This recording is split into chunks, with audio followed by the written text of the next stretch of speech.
Supreme court ने एक बार फिर सरकार को सुना दिया है। इस बार सरकार को फटकार वकीलों को जज बनाए जाने को लेकर था।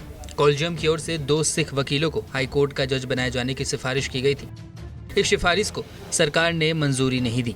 इसके बाद सुप्रीम कोर्ट ने सोमवार को तीखी टिप्पणी की। अदालत ने कहा कि आखिर इस तरह सरकार ट्रांसफर और नियुक्तियों के मामले में कुछ नामों को चुनती है और कुछ को छोड़ देती है, ऐसा क्यों? आपको बता दें, पंजाब एवं हरियाणा हाई कोर्ट में वकील हरमीत सिंह ग्रेवाल और दीपेंद्र सिंह नलवा को जज बनाए जाने की सिफारिश की गई थी। इसी का जिक्र करते हुए जस्टिस संजय किशन कौल और सुधांशु धुलिया के बेंच ने सवाल उठाए हैं। बेंच ने कहा है कि जिन 2 उम्मीदवारों के नाम मंजूर नहीं किए गए वे दोनों सिख हैं। ऐसा क्यों हो रहा है? ग्रेवाल और नलवा के नामों की सिफारिश सुप्रीम कोर्ट कॉलेजियम ने 17 अक्टूबर को की थी। इसके अलावा 3 और वकीलों के नाम मंजूर किए गए थे।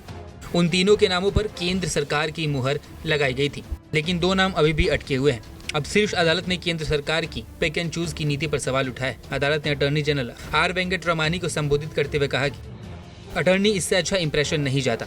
आप इस तरह से ट्रांसफर और पोस्टिंग को पिक एंड चूज नहीं कर सकते। आप इससे संदेश क्या देना चाहते हैं? यही नहीं, कोर्ट ने यह भी कहा कि इलाहाबाद हाई कोर्ट में एक जज का नाम लंबित है, एक का दिल्ली में बताया गया है और 4 लोगों का गुजरात हाई कोर्ट में पेंडिंग है। इस पर एजी ने कहा कि चुनाव का सीजन चल रहा है, इसी वजह से थोड़ा वक्त लग रहा है। आधे से भी कम नामों को अब तक मंजूरी मिल चुकी है। हम पूरे मसले को समझते हैं। आप इस तरह से नामों को रोककर वरिष्ठता क्रम को प्रभावित करते हैं। कॉलेजियम ने कुल 11 जजों के ट्रांसफर की सिफारिश की थी। इनमें से 5 को ही मंजूरी मिल पाई है। अभी भी 6 नाम अटके हुए हैं। अदालत ने कहा कि सरकार ने 8 नियुक्तियों पर भी कोई फैसला नहीं लिया है।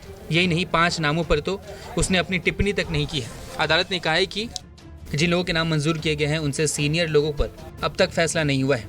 यह ऐसा मामला है जिस पर हम पहले भी कह चुके हैं। ऐसी स्थिति में कैंडिडेट्स की वरिष्ठता क्रम पर असर पड़ता है। अदालत ने अब इन सभी मामलों की सुनवाई 5 दिसंबर को तय की है। बेंगलुरु एडवोकेट्स एसोसिएशन की ओर से जजों की नियुक्ति में देरी को लेकर यह याचिका दायर की गई थी, जिस पर सुप्रीम कोर्ट ये सुनवाई कर रही थी। सुप्रीम कोर्ट इससे पहले भी सुनवाई कर चुका है और सरकार को इस मामले पे कई बार फटकार लगा चुका है। अब देखते हैं कि 5 दिसंबर को सरकार इस पूरे के पूरे मामले पे क्या दलील देती है। नमस्कार, मैं हूं मानक गुप्ता।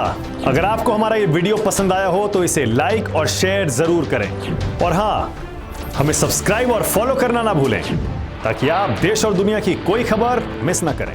तो जुड़े रहिए हमारे साथ और देखते रहिए न्यूज़ 24।